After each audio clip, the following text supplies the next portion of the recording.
This is the Chopped Podcast, episode number 13, Celebration.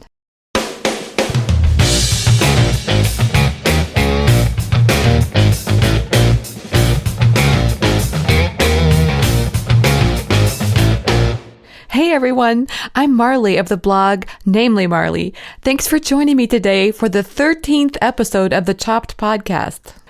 This is the podcast designed for people just like you, bloggers who love food. Each week I'm sharing thoughts, interviews, stories, everything related to food blogging, so we can all learn together about what works with food blogging and even a little bit about what doesn't. Today's guest is Matt Armendariz of the site Matt Bites. Yeah, I mean the Matt Armendariz. Can you believe it? And not only is Matt talking with me today on the podcast, but I'm also pleased, very pleased to announce that Matt is also going to be one of the keynote speakers at Chopped Conference this year. Matt is so awesome, and I can't wait for you all to meet him and learn some of his amazing food photography tips. But more than just food photography, Matt is just one of those, authentic people. He's so real. I don't even think he has to think about it. It's just who he is. And you know me, you guys, I love this whole concept of authenticity, and Matt just has that down. And so I love to be around people like that. So that's one of the things that's a big focus of our discussion today and at Chopped Conference as well, is how to be authentic in your voice and your photography. And I think that's something that sounds so easy. And I think when we're exuberant and first starting out with our blogs, it just seems like, how could I be anybody but me? And then you get about 10 in and you're like, oh, am I sounding too much like this person or that person, and or my photos looking too much like that? Or, in today's world, I think it is harder to be authentic. And I think you have to make believe it or not, a concerted effort at it. So I really like Matt's tips on all that stuff. Also, Matt and I talk about the role that food has in our lives. Matt talks about food, and it's almost poetic, the words that he used. No, in fact, it is poetic. I think nearly every sentence he used to describe food could have been one of those cool quote graphics. Do you know what I mean? I think I'll have to get busy on that soon. I don't know, but it's just, I love what he had to say about food, and it just changed me as far as what I think about food too. So he talked about why it's important to experiment with food photography to help hone your skills. And FYI, experimentation is equal to playing around with. And sometimes I think that's not something we give ourselves permission to do, which is just to get the camera out and just play around with things and see what you can come up with. And so, yeah, that's what Matt recommends. We also talk about light and why it's cool to know how to shoot in both natural and artificial light. I actually give Matt an example of a recipe and ask him to go through his thought process, how he would shoot it. And he describes his planning process and the steps that he would take, even down to after the photo shoot is done, or the post-processing work that he goes through, which to me equates to workflow. And I'm obsessed with workflow and how people do that kind of stuff, because, those files can get really huge really fast. And then, in a year from now, you're going to get a call from a magazine saying, we want to highlight that picture that you took a year ago, and you got to find it, and hopefully you still have the high-res version of it and all that good stuff. And so I think just having a great workflow is so valuable, and Matt talks about some of the tricks to help him remember his file names and everything. One quick thing before the interview. Today's show is sponsored by Best Food Facts, and I just wanted to give them a big shout out for everything they do for food bloggers. I don't know if you've used them or not, but I really encourage you to head over to bestfoodfacts.org, because they provide such a great resource for food bloggers. And I'm just going to give you an example of how I've used them in the past. I had a reader ask a question about tofu, and it was certainly something I could have done on my own, but I could have answered that question on my own, but I felt like if I got an answer from someone like Best Food Facts, because they reach out to university experts that then I could quote, I just felt like it added a little bit more credibility. And so I feel like they're a great resource for a lot of food bloggers, and I hope you check them out. But, as we have said before, if they can answer questions from everything about how long to cook your veggies to the latest research topics on things going on in food and everything in between. Best Food Facts connects you with the information on all things food straight from university experts. So just head over to bestfoodfacts.org to learn more. Let's go straight to that interview with Matt. Today's intro shout out is to Liz Delacroce of the Lemon Bowl. You guys know Liz, right? From episode 5, where she was talking about maintaining your health goals as a food blogger. Well, Liz sent a shout out on Instagram that she was listening to the Chopped podcast recently while calculating those important nutrition facts. Oh, Liz, you know I love the MTer effect. MTer equals multitasking. So everyone get out your recipes, load up your favorite nutritional analyzing website, turn up the volume on your speakers, and let's talk about all things food blogging and so much more. Hey everyone, I'm really excited to have Matt Armendariz of the site Matt Bites on the show today. Matt, welcome to the Chopped podcast. Thank you. I'm so glad to be here. Well, I'm so thrilled to have you, not just because we're going to be talking about food photography today, which is something a lot of food bloggers are very focused on, but also because that we're announcing that you're going to be a speaker at Chopped Conference this year. Yay! I am? Just kidding. That's good. I know, that's good. Oh, that's wow. That's a great way to freak out a conference organizer.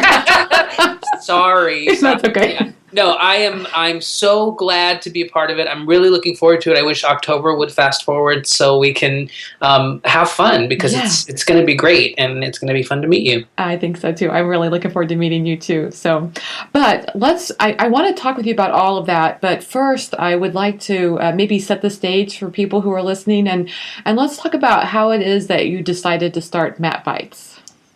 Well, that's a very good question. I have a very I think it's an interesting path on how I got to where I am. I started out in the natural foods world, bagging groceries for Whole Foods Market years ago in Austin, Texas, and did that for a long time and fell in love with the world of natural foods.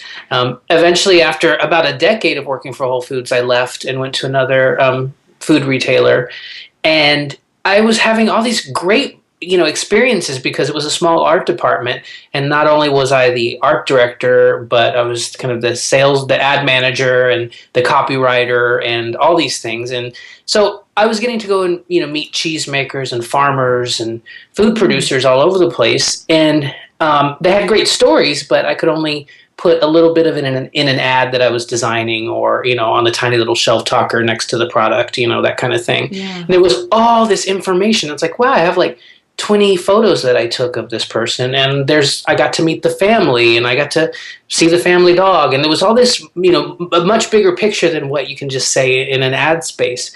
So blogging, people were food blogging at the time. It was relatively new. What year was this? 2005. Okay. Yeah, and so I went to my boss, and I was like, hey, I don't know if you know what these food blog things are, but yeah, I was like, I kind of want to start one.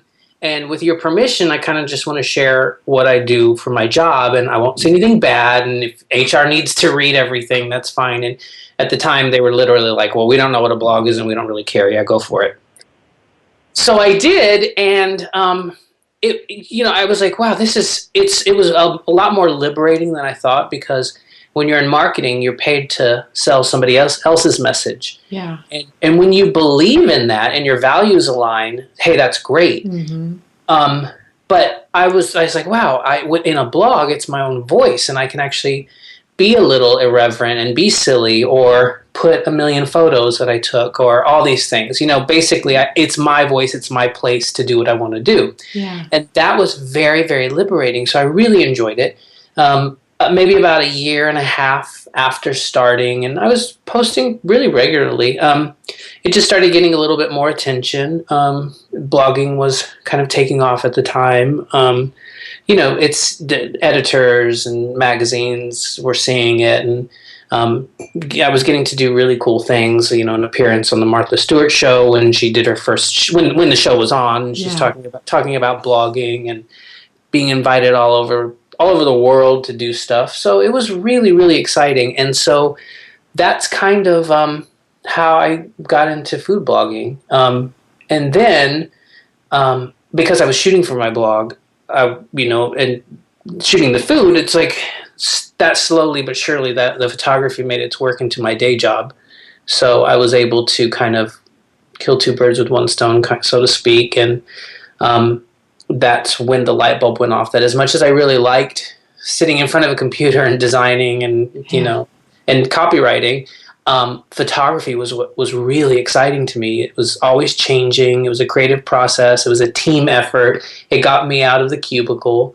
And in 2010, I kind of lived on both sides of, I mean, it straddled that line of being a freelance photographer then and a corporate person. And then in 2010, I was a victim of the economy and got laid off of my job and just was kind of forced to make a go at photography. And I've been shooting nonstop ever since. And you love it? Oh my God, it's the best thing ever.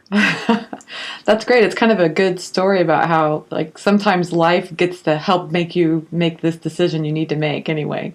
Absolutely, yeah. I mean, I kind of gave myself like an hour to feel sorry for myself. Yeah. And then I was like, you know what? This is a sign. It's like if you love something and you feel like you have to do it, then this was just the little tiny swift kick in the butt that I needed. And the next day after being fired, I had a photo shoot. So it was all meant to be. Wow, that when things come together like that, it does feel like it's meant to be for sure.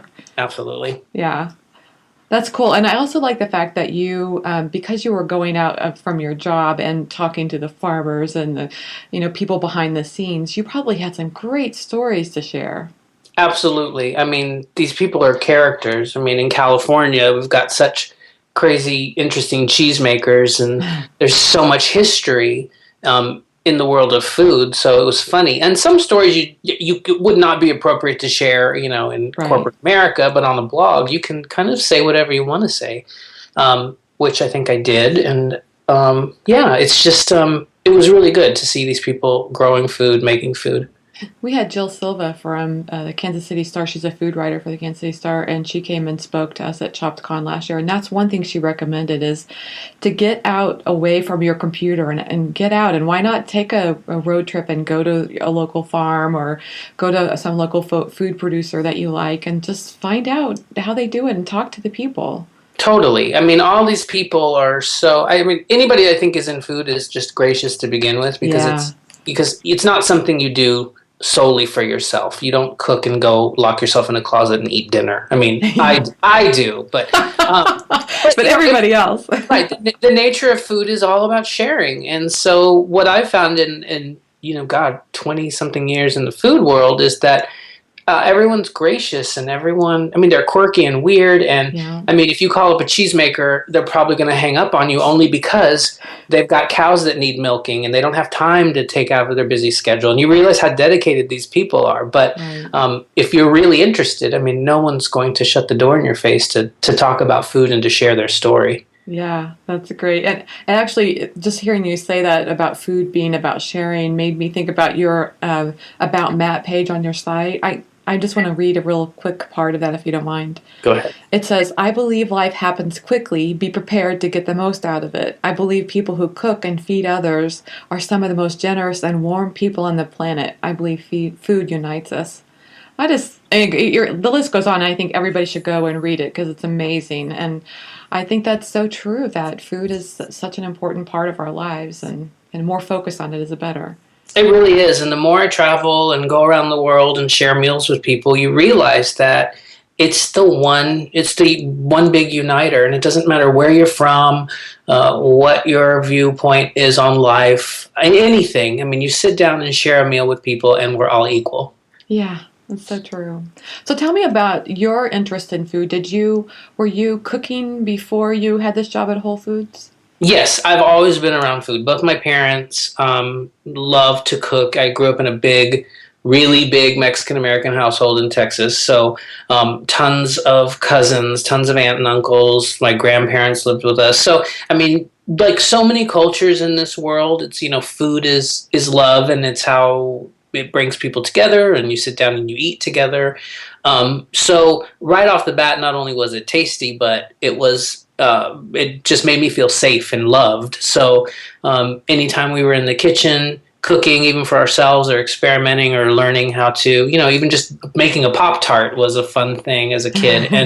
And we were always encouraged, and it was great. So because of that, it was my world. So it was interesting to take a job that I met other people who were just as in love with food, but were making their lives out of it, their livelihood, or really dedicated to quality, growing the best possible making the best products, free of a lot of bad things. And these people really, really believed in what they did. So that my head kind of exploded. I'm like, wow, not only is it all touchy-feely, but it can also really help people and create a better world for everyone involved. Wow, Matt, I think you might have just changed my life, because I feel like I focus, like, if you struggle with your weight at all, I sometimes have actually said out loud, I'm jealous of those people who don't have an emotional attachment to their food. Because I know people like that, and they are usually very thin. But, Totally. Yeah. Mm-hmm. But hearing you say that made me think, maybe it's the thing to embrace that you have this emotional attachment with your food. Oh, absolutely. I mean, if there's one thing we are going to do from the day we're born to the day that we die, it's going to be eat. Yeah. And so it can be wonderful. It can be indulgent. It can be all the best things of life. I mean, of course, it can be all the worst things of life as well. You just have to, like everything in life, you have to really try to remain healthy about it, both physically and mentally. Yeah, exactly. So do you have a favorite cuisine that you cook? No, I mean, I eat literally everything. Being in Southern California, we have access to, basically everything and the freshest and most interesting foods. I spent time in South Korea, and that really ignited a love of Korean food, which, I eat all the time. It's, to me, the most thrilling food. It's all about a balance. It's like, and like a lot of Asian cuisine, it's the opposite to me of Western food. It's hot and cold, sweet and salty, fresh and cooked. And it's really not a meal unless all those things are balanced on the table. Whereas you could have just a big giant pile of mashed potatoes and meatloaf, and it's just and that's one meal here, and it's like, okay, but you're missing the contrast of flavors and temperatures and so and color exactly. And so when I have Korean food, Japanese food, it's so exciting because it's flavorful. And it's balanced. I mean, having said that, I miss cheese when I eat too much Korean food, so I have to go and just, eat a hunk of cheese, and then I feel good. Then you're all balanced. Then that's your balance, huh? That's my balance. Well, one of the main reasons I wanted to have you on the podcast today was to talk about the topic of food photography, but particularly finding, and I say this with air quotes, finding your voice as a food photographer. I think that's something that some food bloggers, I would put myself in that category, struggle with, is finding your authentic style. Or I don't know, I'm just curious, maybe you could talk about your story about when you first started with food photography and how that evolved. Yeah, well, when I started, it was really, I came from the design background, so I felt like I had a lot of theory under my belt already in terms of proportion and negative space and the use of color. I mean, that was the vocabulary that I spoke.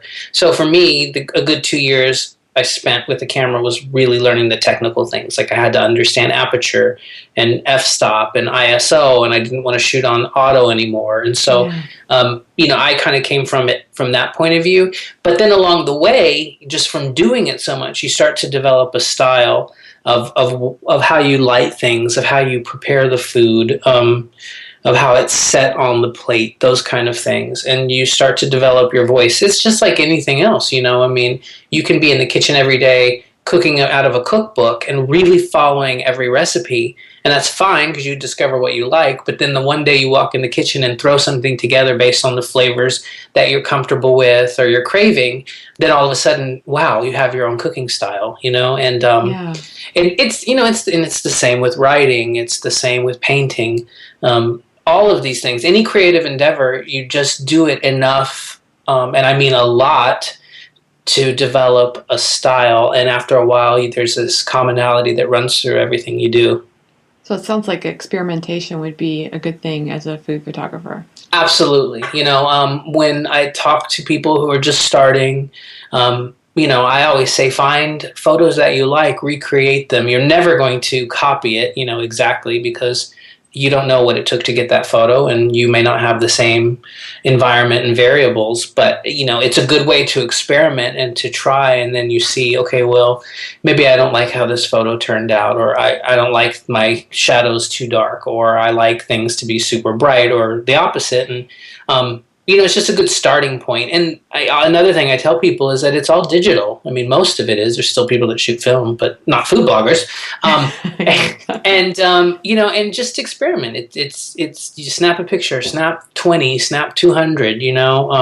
Just get comfortable, and you'll find something in there that along the way that either you didn't know you had or that you liked, and you just kind of create a new process. Oh, that's great. I'm just curious about this myself. Is there any one right food photo? I mean, it seems like there's so many different things out there. It's hard to know, what is the one that you should be striving for? Well, I can say, is there any one right song on the radio? On the radio right now, is there only one right recipe or way to cook something? And the answer is no. There never will be. But there are things that, to me, I have to identify in a photograph, just like you would in a song. Like, okay, you may not like it, but that singer is. It has a verse and a chorus. It has a verse and a chorus, and that person's singing on key. Yes. And they know how to play their instruments. So I did the same thing with a food photo. It's like, okay, well, first of all, is it in focus? Or if it's not in focus, is that intentional?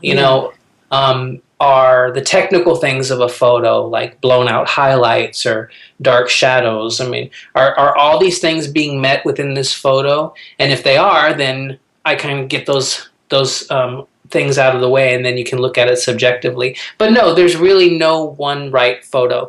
The photo that's the rightest, if that's a word, is the one that you like. I mean, and that's whether you're the viewer or the person who created it. If it speaks to you and you like it, that's all that matters. Okay, that's great. If there's someone who's listening who's really struggling with finding their style, I mean, are there some resources that you recommend, or maybe even just some, I don't know, like a magazine or something where they can go and get some great examples?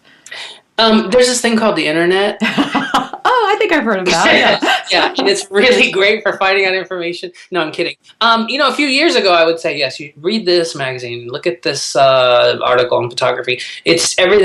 We're so inundated with information. It's all out there at your fingertips. Yeah. So, search things. I read everything from really technical photography manuals to things that have nothing to do with photography, just to get inspiration. And that's another thing I'd suggest to someone who's trying to find their style. It's like, okay, put the camera down, even though I'm telling you to use it all the time, and take a walk, go to a museum, go to a concert, hang out with your kids, that kind of, just it's something that is different, because it's a creative endeavor, and all roads lead to it. You bring everything to it when you're making a photo. I see. So having a lack of a life would not be a good thing as a creative food photographer. No, absolutely not. No. The one thing I know about food photographers too is that, we kind of all share a lot of the same qualities. It's like we like people, we like traveling, we like new experiences. We just like people. I mean, yeah. And all of that, you see it, and those are the things that come back into your work when you're, feeding it properly. Yeah. Can we talk for a second about white balance? Because it seems like a topic I hear over and over amongst the food bloggers, at least that I talk with. It's not an easy thing to figure out. Can you shed some light on that, Matt? I absolutely can. I got it. Done. White balance is very important. And if people are listening and don't understand, white balance basically means the proper balance for your camera. So, sometimes photos look way too yellow. Yeah. Sometimes they look too green. That's because those things are improperly balanced. And so there's ways to do it. A lot of software automatically corrects it. I carry around what's called a gray card, and it's like a business size card that's 18% gray, and that's the proper gray that a camera sees, so that it kind of knows that that's a very neutral color. So because I shoot daylight most of the time, I mean, every 20 minutes the color temperature changes. So I always have to be on top of of color balance all the time. Having said that, it's not an absolute. I mean, it's a preference. And, if I'm shooting baked goods, it's totally fine for that image to be a little warmer because to me, it makes it warmer and homey. If I'm shooting that kind of thing, but, there are just quick little tools you can do. You just search online for, maintaining proper white balance and it'll show you how to do it. Okay, great. I think, in other words, just do what you can to make it work. If it's getting one of those gray cards, or if it's doing it post processing, either way, keep working at it. Totally, but I would suggest to do because cameras will say, if you look on it, they'll say shadow, sunlight, fluorescent. Those are all color temperature balances, and if you use them incorrectly, it makes the photo look completely off. But fix it in your camera first if you can. I mean, don't rely on Lightroom or any other software that you use to fix it, because it doesn't necessarily always work.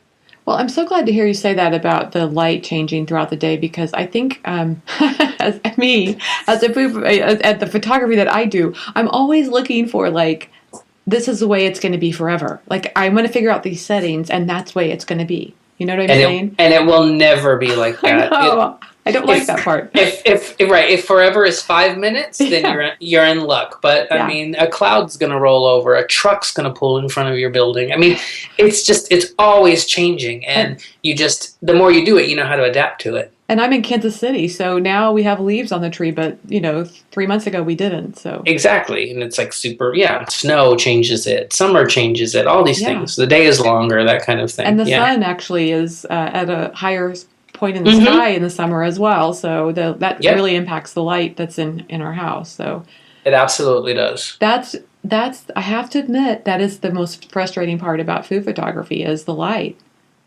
Yeah, I mean, because it's really all it is. It's light and food. And I mean, and here we're talking about light. There are tons of food bloggers that don't have the luxury of being able to photograph during the day because of their schedules, their families, their jobs. And so it's like, well, what about me? What do I do? And it's like, okay, well, now we have to talk about using, man-made light, artificial light, strobes, desk lamp, that kind of thing. And then you start getting back into the color balance, the direction of it. It's the same thing. I mean, light is light. I can use any light source and try to get it close to where I want it to be. But those are great things to do, one-on-one or in a workshop, to show people how, any access to light, you can make it work. Well, I'm glad that you said that, Matt, because I do think for a long time it's been kind of a badge of honor of at least the food bloggers I've been around, that they shoot in natural light. But I have heard more and more people are using artificial light, and I'm curious if you could, just really quickly, I don't know if there is a real quick way of running over your setup, but what setup you recommend for using artificial light? Yeah. That whole badge of honor thing makes me laugh, because people do get really braggy about it. Yeah. And, I'm a natural light shooter. I shoot natural light. It's like, child, please. It's just, it's light, and you shouldn't make anyone feel bad for whatever tools they have. I mean, we all make it work. So anyway, having said that, it's kind of difficult to talk about this without explaining color temperature. Yeah. And that is the actual color of light. Now, the human eye is such an amazing thing. It works with the brain. Light changes all the time, but we never notice it because we're constantly compensating for that. It just looks like light to us. Right.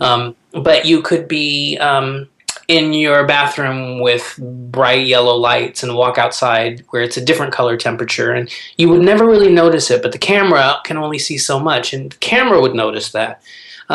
So once you realize that, you're like, okay, well, I need to reel in or balance this desk lamp, because on the temperature scale, it could be 4,200, which is very yellow, and outside is 5,800, which is very blue. And so there are light bulbs now, when they say daylight balanced, when you go to, or even the LED bulbs that are slowly replacing everything, that it'll have a little number on it, or it'll tell you that it's balanced for daylight. And if you start with those kind of things, you're so much closer to natural daylight. But as long as you know how to color balance, you can also learn to shift the ugliest, most fluorescent light to get it to the color temperature that looks the best for food. And that's not an absolute, but more than anything, food needs to be seen in a relatively accurate light. I mean, I think this is a reason why you don't see a lot of black and white food photos or a lot of cross-processed food photos. Right. Because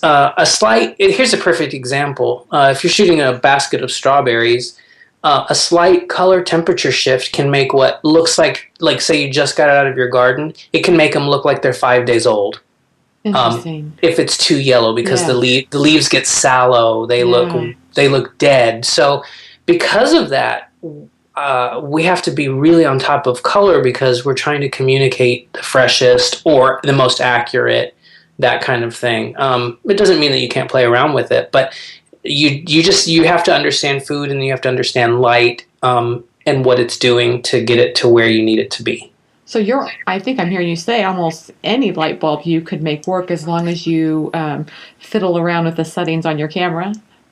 Yes. Well, that's half of the equation. The other half is this. It's like the reason it's really fun and beautiful and easy to shoot natural light is because we're talking about the sky and we're talking about the world's biggest light source. Mm-hmm. And so that is lighting up outside. That's coming through your window.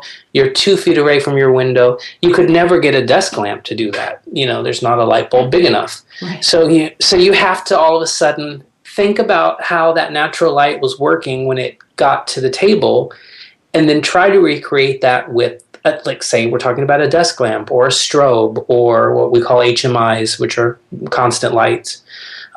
And that's through diffusing and moving it away, having less light than you'd think you'd need. You start to pay attention to how light travels and what it's doing, what natural light is doing, and then once you understand that, then you can kind of take the man-made artificial light and try to do the same thing with it, and you'd be surprised how close you can get. Oh, that's amazing. That's a great tip. I can't wait to get out and start trying that. Right. Well, here's an example. A lot of people okay, well, I've got, and I keep saying desk lamp because that's a good example. And it's like, so you have, say, a salad and you put the desk lamp right on it and shoot it. And it's like, oh, it's so bright. It doesn't look right. It's like, well, because the sun doesn't shine 2 inches from your salad, so it's doing a lot of things. You need broad light, you need big light, you need scattered light, those kind of things. And, that's always a fun thing to do, to show people in person, because then they're like, oh, I had no idea. It's like, yeah, that's what we do. It's probably one of those things, like you said, our eye kind of compensates for that, so it's not like we're used to paying attention to that. Absolutely not. Our eye completely compensates for everything. And so you have to start thinking independent of how your eye sees things, and look at the situation very analytically, and then you can get back to where it looks like when you take the photo that that nobody ever thought about it, that it's as natural as possible. That's where we want to be, that, it all looks natural. Exactly. So I think Or not. That's true. Sometimes we want it to look like it's crazy hard light, fun, whatever. Yeah, it's all what you're trying to communicate. Right. I think you might have already answered this question, but I want to find out what your thoughts are on this. Is it okay to rely on post-processing to fix, like maybe there's a problem with the background or whatever? It seems like what I'm hearing you say is you probably want it to come out of the camera as close to as possible, close to what you want it to look like as possible. Correct. I mean, that's always the goal, but sometimes that's not always the reality. And like anything, feel free to use post-processing. Just don't let it become a crutch for your best practices. Do those without needing to rely on software. Get your exposure proper, try to deal with your color balance. I mean, but there are times where I don't even feel like doing it. It's like, what? I know I can change my exposure after the fact. Say my camera's 15 feet in the air and I'm shooting something overhead and I'm like underexposed. It's like, okay, you know what? I can take care of that with Photoshop. Let's just go for it. It's fine. And it's fine, but you just can't go crazy with it, or it starts to look like anything else where it's just a little too fake. That's true, yeah. And then also you end up back in front of the computer, which, in some ways it's nice to have something that doesn't rely on the computer, I think, Absolutely, right. You just said it. You spend more time in front of the computer, which is kind of what you don't want to do. Right, yeah. Okay, so let's talk a little bit about process. And I'm just going to throw this scenario out to you. Let's say you're shooting a sweet potato veggie burger with an avocado aioli, and you're going to shoot that. What I'm curious is like the process that you would go through, and how you like would you plan that out a little bit, and what kind of thoughts you would think to get ready for that photo shoot? Yes, absolutely. So I would say sweet potato burger with what kind of aioli? Avocado. Avocado aioli. Okay, so I would say, that to me that sounds like two recipes, because it is actually one for the burger, one for that. So immediately I start thinking to myself, do I want to shoot the aioli by itself? Is there ever a time where it's a blog post or a story where we want to talk about that? We've gone through the trouble of making the food. We might as well create two different photos. So that always, and I shoot a lot of cookbooks, and so that happens as well. A sauce that's on page 82 is used 4 times through the book, so I have to make sure that I photograph the sauce just by itself, that kind of thing. Good question. And sometimes, and sometimes it's just sitting right next to the burger, but I'm just focused on the sauce. It's not a whole separate setup.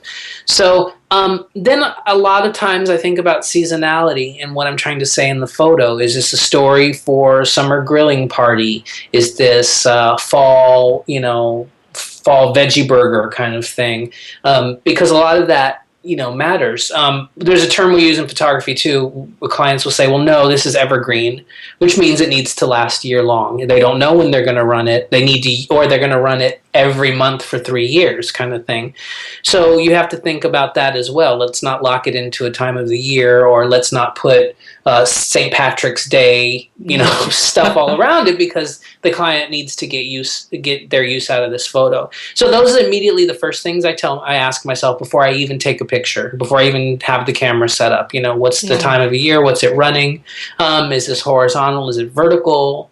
How selected focus can it be? Or, what type of props do we want to use? All those things. I love shooting burgers. You can only kind of shoot burgers one way, which is kind of into it, 3/4. You can't shoot it overhead unless you take the bun off, and then it starts to not look like a burger, because suppose you got some great greens underneath that patty. Well, you don't see them, so then all of a sudden you start moving them off to the side, and before you know it, it's like Jenga, and it doesn't it's like it doesn't look like a burger. So burger, the food will tell you pretty much how it wants to be photographed, depending on what you need to see. So if I'm really selling this recipe, or I need people to make everything in this recipe, I need to be able to see it from the side, so that there's the bun, there's the patty, there's the grilled onions or the mushrooms, there's the aioli on top of it, those kind of things. So before we even get to it, I've had this conversation with a few people or myself. So it's really not just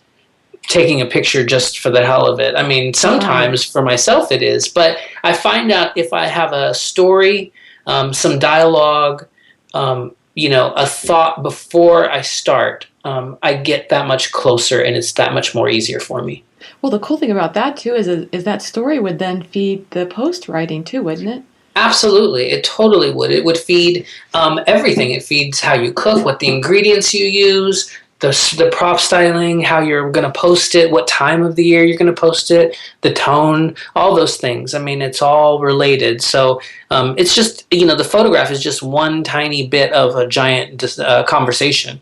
Oh, that's great. So let's talk about what happens after the photo shoot. I would love to find some feedback on the best process to take afterwards. I'm actually talking about storage, because these photo files can actually get really huge, and I've seen some people who say never delete a photo. Just put it in your external hard drive. I'm just curious if you have thoughts on the process after the photo shoot. I do. Well, I'm kind of lucky because.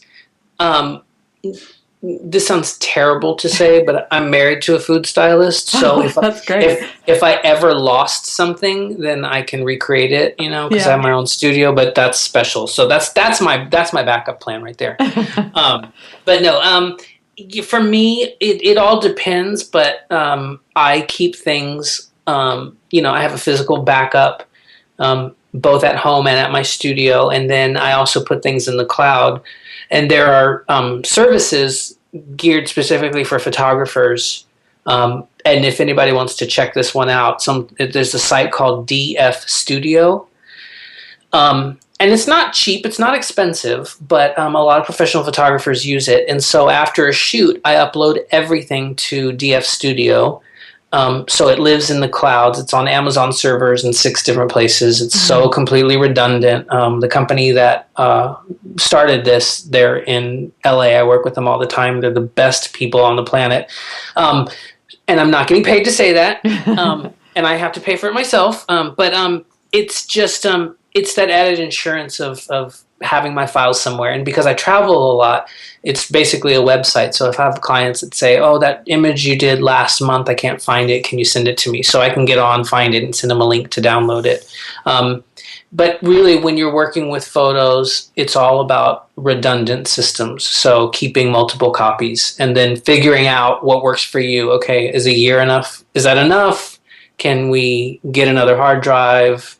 That kind of thing. There's no one way to do it. If you're only shooting one food image a month, then, you can have a little tiny external drive. If you're shooting every single day, you want to be able to manage them. And then it goes into the managing process of using the right file names and metadata. And I actually keep a journal, a shoot journal, for me and my team. It's just a calendar, but I create, a little job memo. So I can always go and find, like, when did I shoot that sweet potato burger? I remember I shot it, and I can search for it, and it takes me to the day that I shot it, the client, any kind of recipe notes, that kind of thing. So is that an electronic journal, or is it? Yeah. I just use Google Docs. Oh, great. Okay. Yeah, great. so that everyone has access to it. It's always in the cloud. Because I shoot so much that I sometimes cannot remember file names or I'm really looking for something to reference or to show as an example. And, let's just say sweet potato fries. It's like we have shot them many times, but then I can search and put them all together and show that to a client or whatever, that kind of thing. But between Google Docs and this DF Studio thing that I use, all my needs are met. I think what I'm hearing you say is spending a little bit of time on organization can be really important because then you're not wasting time looking for these things. Absolutely. That's really it. And before I started this process, I could not tell you where my files were. And I've been doing this for 4 years now. So every now and then I have an agent and she'll find an old image that a client's asked for. And they're like, they want to know if they can license this. I'm like, well, they could if I could find the original.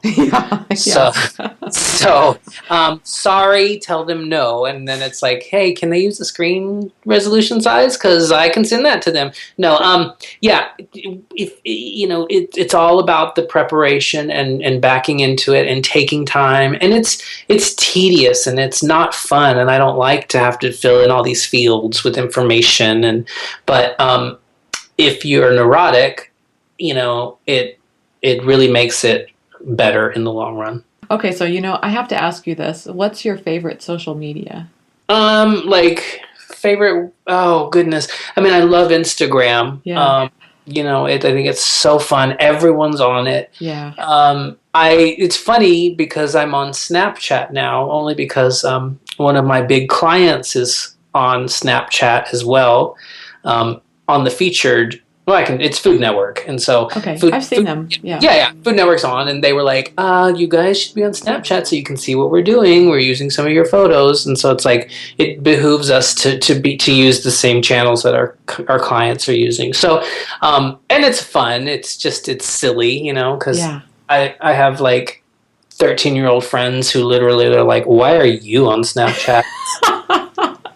And I'm just like, oh my God, I've become one of those people. It's so sad. Why am I doing this? But it's fine. So Snapchat's kind of fun. I still really haven't figured it out. But definitely Instagram. I was an early adopter of Twitter. And it's great, but it seems like there's not as much activity there these days. So I'm just waiting to see what the next big thing is. Yeah.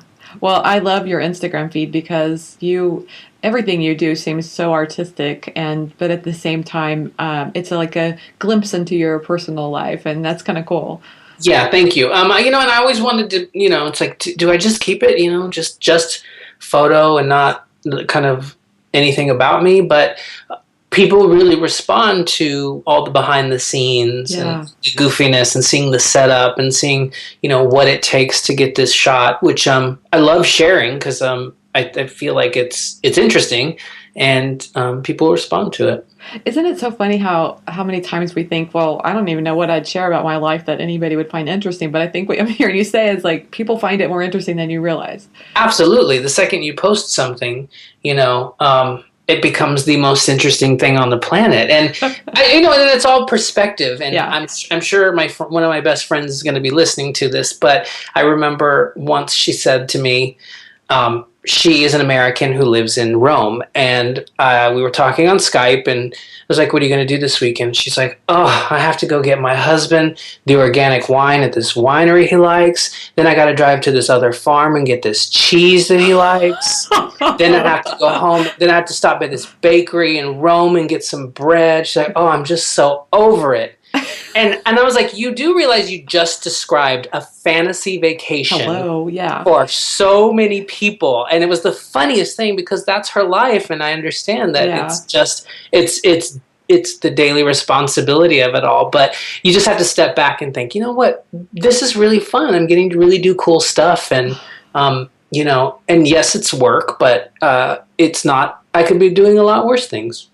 That is so interesting that you say that because I recently listened to somebody who wrote a book, and I'll leave the link in the show notes because I can't remember it right now, but he was talking about how if you escaped a job that you hated and you bring that same attitude to your entrepreneurial activity, then you will eventually start to hate that as well. You won't appreciate the beauty of it. And I thought, wow, that is really powerful. It's so true. That's really, really true. I mean, you have to find the things that drive you and keep you going. And it's the most overused word on the planet, but when people say passionate, I'm passionate about this or passionate about that, I mean, you do have to find something that you're passionate about.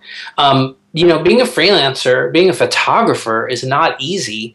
And there are lots of moments where it's not fun, but it's all a part of the things that I love to do. So, I'm so fortunate that I found something that I enjoy this much. Well, I know I have enjoyed talking with you. So we've got just a few more questions left here. So, Matt, what's coming up next for you? Anything that you can share? I'm shooting a few things. A lot of things are NDAs, which means non-disclosure. Yeah. So, unfortunately, I can't talk about those. Yeah.